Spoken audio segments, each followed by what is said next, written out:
Today is June 2nd of 2020, day 75 of quarantine. I am still in my house, I am able to see my friends a little bit, and that's kinda it.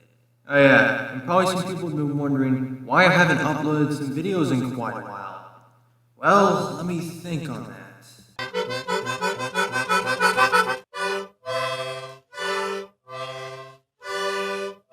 Now I remember. Boy, I cannot forget those memories. They're too hard to forget. Also, what am I reading?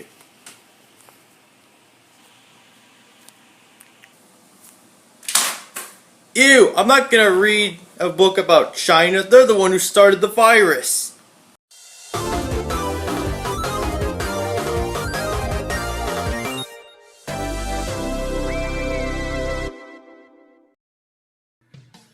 Konnichiwa, World. It's your boy, Jacksepticeye the Hedgehog, and I am back at it again with another video. I haven't made a video for quite some time, especially what you saw earlier. So I'm going to make a Final Fantasy VIII review. First, I'm going to check out to see if no one else has done it.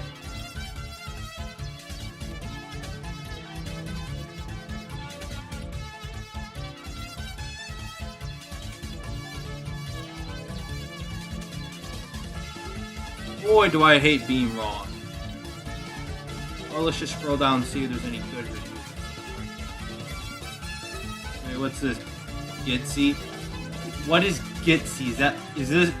Am I getting Russian sponsors now? I can already picture or go to Russian sponsor. It's me, Josefi Krakowski with GITCY. It's good for your spleen. Alright, so anyways, I'm just curious. Very curious. Let's just see what this video is all about. Navigator. Is that like a college for gamers? If so, I think I'll check it out. But I'm not losing my math that I learned from Yu-Gi-Oh!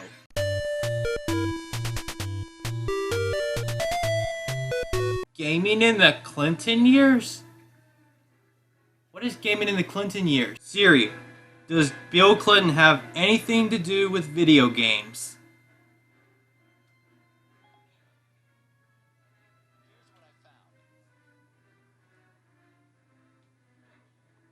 Oh! Bill Clinton does have something to do with gaming related. Okay, but why is it called gaming in the Clinton years? I mean, they could have gone with a better... Gaming in the Clinton years just sounds weird. Crap, this is the ending. I have not seen the ending. I'm skipping part of this. Alright, I remember this. Guess while I'm at it. Who was the narrator in Gaming in the Clinton years?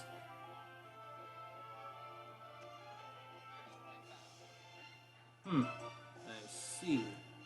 I'll keep that in mind.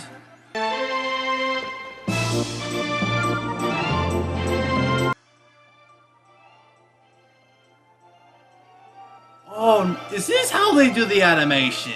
That's how the 3D animation works. Okay. Okay, I'll keep that in mind. That's some great stuff for the 90s. I'm going to start out by taking you through this first part of the game step by step.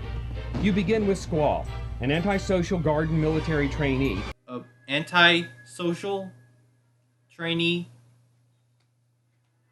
Well, I haven't played that much of Final Fantasy VIII, but I'm pretty sure he isn't. How people put him, he's the second emo of Final Fantasy, the Final Fantasy series. You can't just tell me he's antisocial. I mean, I guess that's what emos are.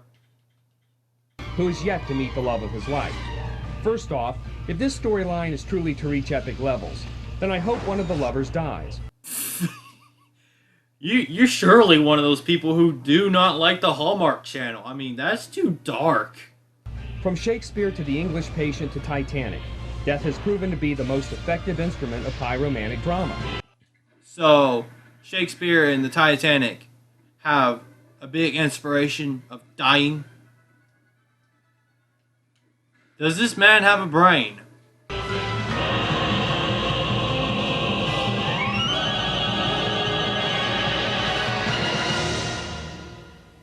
As you can see, the full motion video is impressive, but sometimes the characters feel dead inside. Wrong. I don't think they're dead inside. I don't think he just doesn't understand how the game works. They're too mechanical. Excuse me, what?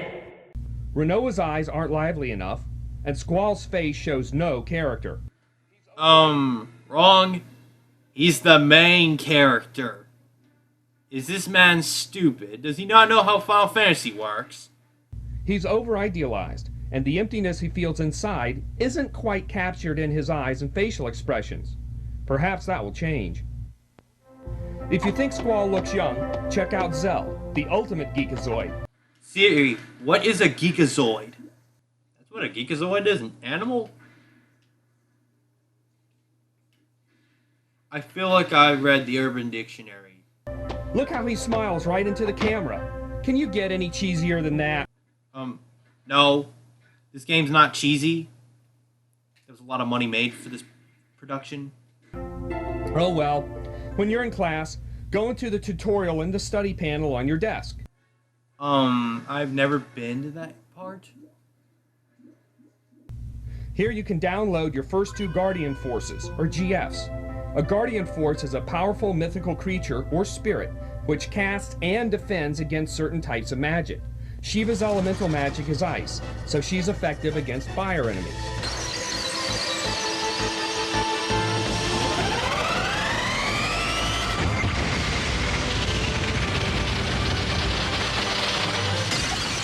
Once you download the GFs, leave the classroom. When you run into Selphie, tell her you don't have the time to give her a tour, and then head in the direction from which she came. Notice the guy on the right.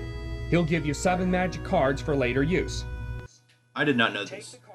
Take the cards and go down the elevator. On the next floor, keep walking out toward the screen until you find Quistis, your teacher. Talk to her and then leave the irritating music of Balam Garden. Just to let you know, the Balam Garden music is a peaceful theme. It's not irritating. It's not. I listened to it multiple times. It is perfect. I don't know what this guy's been listening to. Welcome to the Overworld, home of dated PlayStation graphics. If you look at the ocean and face left, This sounds a little off. you'll spot a cave behind a small forest area. Go there to fight Ifrit, the fire boss. If you beat him, you can equip him as a GF. You will quickly learn the only way to cast non-GF magic spells is to draw the spells from your enemies while in battle. Personally, I like this system a lot. It gives weaker characters something productive to do while you wait for the impending doom of your character's GF. Sometimes only one GF will be effective on a larger enemy. In Final Fantasy VIII, once you draw a magic spell, you can either store it or cast it. Therefore, enemies with cure spells can actually help you heal yourself. You don't know how healing magic works. The junction system is confusing at first, but you should get the hang of it in about 30 minutes. Well, actually, I think I'm stupid, but I don't know how the junction system works, and I haven't played Final Fantasy VIII in like, 2 years? I still don't know how the junction system works. The menu system could be much more organized, especially the submenus, which are opened by pressing X while on another screen. If you don't read the mandatory in-game tutorials, you'll never know they exist. There's in-game tutorials? Did this man just hatch? For every con, there is a pro, however. One con is that the status screen does not show which GFs are equipped. One pro is that item and magic inventory lists are now composed of pages. No more endlessly scrolling item lists. For extended critical analysis of this game, visit flightsoffantasy.com, where we discuss the pros and cons of the junction system. Wait, Flights of Fantasy? Hold on. Siri, what is Flights of Fantasy?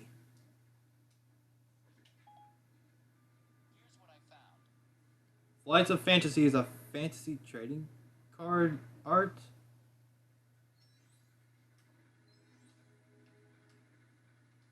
So it's like Yu-Gi-Oh? I guess while this is going on, since I've already seen this twice, well, this dancing scene of the game, because I have the game right here. The man behind the whole Flight of Fantasy card game is George Wood. I have no idea who George Wood is, but but I feel like he has no idea what games really are. I bet he's that clueless gamer I've been hearing about. Look for continued coverage of this game soon. Oh, by the way, if Square doesn't add voiceovers to Final Fantasy IX, I'm committing suicide. I hate text. Huh? Committing suicide just because there's no voice acting in Final Fantasy IX? Hold on, let me see what year this video was made. 2007. If I'm correct, Final Fantasy IX is made in 2000. Just 2000. Wait. Siri, did George Wood commit suicide in 2007?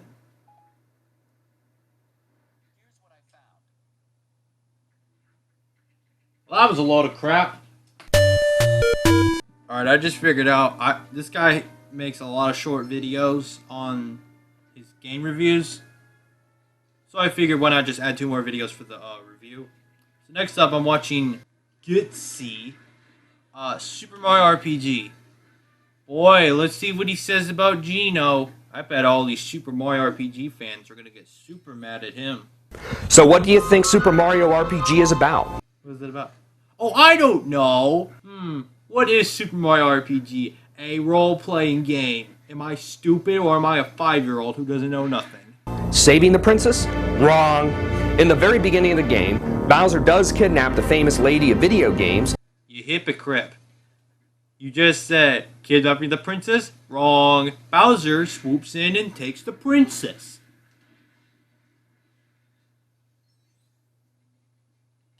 He's a hypocrite. But you rescue her after a quick battle on a falling chandelier. Then a huge living sword named Smitty drops from the sky and smashes into Bowser's castle, throwing everyone outside. The princess and Bowser are lost, and you have to find them. At an odd point in your quest, you actually join your enemy, Bowser, and discover the princess in Booster's tower. Who the heck is Booster? Who knows? If you're going to make a game review, at least tell who the characters are, and I think you're supposed to. If people don't know who that character is, you don't just go, oh, I don't know. I just picked up the game and just spent like $1 billion, and I went, oh, well, screw it. I'm going to make a review. The princess is a feisty gal. She even tricks Bowser into kissing Mario as a prank.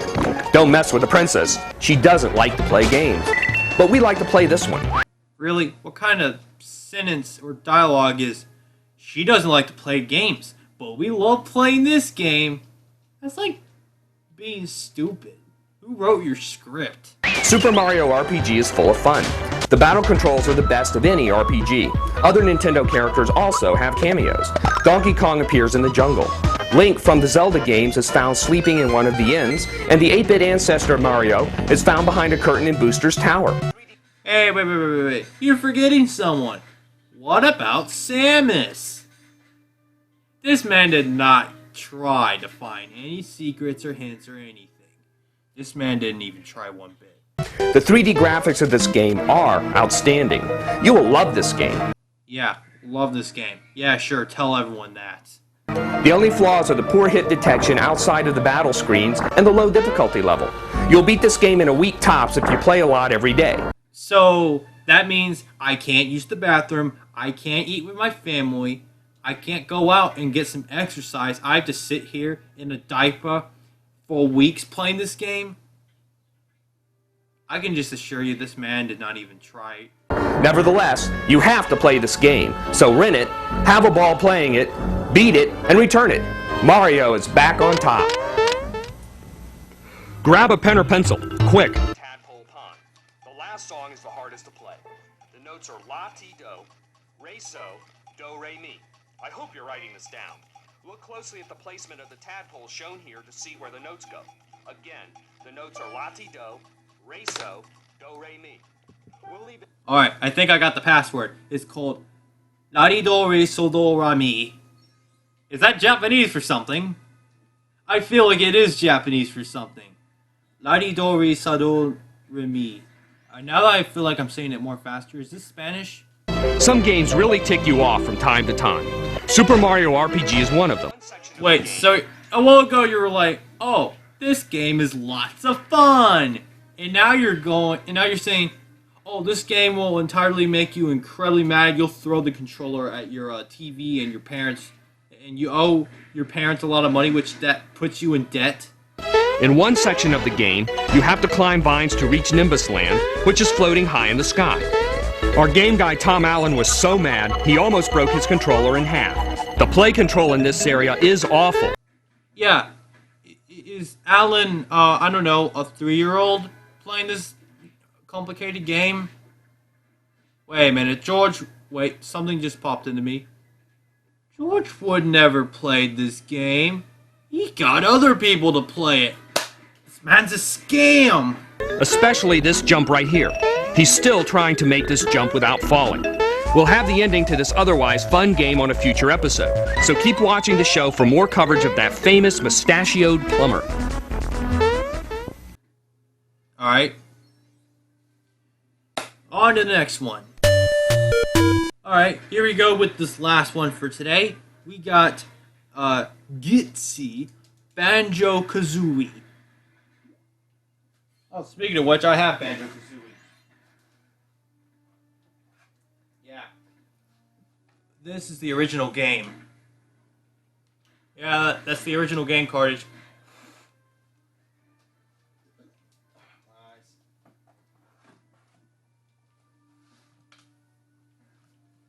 Alright, let's see what this man's got to say about a fun kids game where you collect stuff.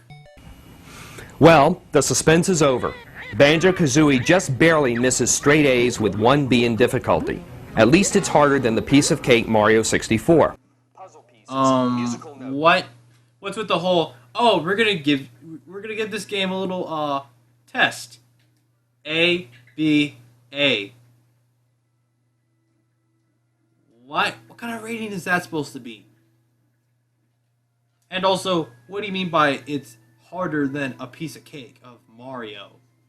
Puzzle pieces, musical notes, and other collectible items are hidden everywhere in the game. Like Mario, you have to get a certain number of items to advance to the next area. Many items are not technically hidden, just laying in a spot that's out of view from your camera angle. More like, your camera angle is more like your eyes, and your camera view is your eyesight. You can't see it. Wow, no wonder why this man sucks at playing games.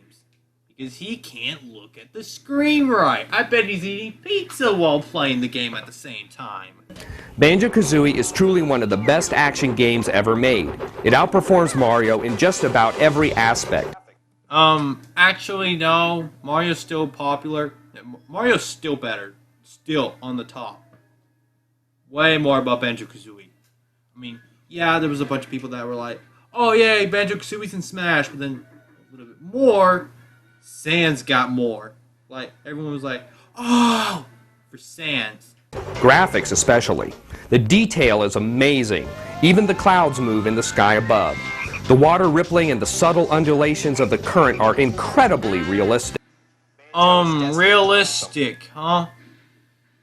I think this man needs his eyes checked. It doesn't really look that realistic. Banjo is destined to win some awards. We had to really think hard to come up with some negative points. Oh, it took you forever to think of negative points. Really? A critic can just think as simple as a snap just to figure out what to say wrong. In fact, only 2 come to mind. First is the sometimes uncooperative camera. Or maybe you're just in the wrong spot at the wrong moment. I played Banjo-Kazooie before. I may have not gotten to the final boss, but I know how the camera works. Believe me, I played the game. Second is the character voices. These distinctive mumbles are as annoying as the crying baby Mario in Super Mario World 2. Whether it's grunts or squeaks or chirps, each character's calling card will make you want to avoid all conversations. So what?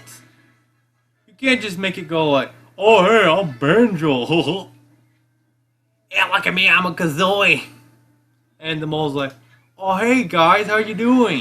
You can't just go simple like that. I mean, maybe that's how it was originally done. Maybe that's how the director wanted it to go. We've only scratched the surface of this 9-level masterpiece. We hope to bring you more in the coming weeks. All we can say is, if you don't play this game, you're not a true gamer. Hey, Jaden. Yeah. Did you hear this retard? No. He said if you don't play Banjo-Kazooie, you're not a real gamer. Okay, let me get this straight. So, Ninja, Jacksepticeye, Markiplier, PewDiePie, and a bunch of other gamers that are pretty popular on YouTube aren't real gamers this entire time? No wonder why Tfue goes bruh and hides in bushes. He's not a real gamer. Looks like I'm the real gamer all this time, and I only have 33 subscribers. Top this. If you don't play Banjo-Kazooie, you're not a real gamer. Wow, looks like I am a real gamer. And so is Jaden. Ninja's a joke. Well, that's all I got for today. If you have any questions about this video or anything else in Pacific, you can go ahead and comment down below on my YouTube channel. But if you want to talk with me just normally and be my friend, you can join my Discord. It's Jared the Hedgehog, hashtag 4215. You can join me on Discord today. But in the meantime, Jared the Hedgehog signing out. Peace.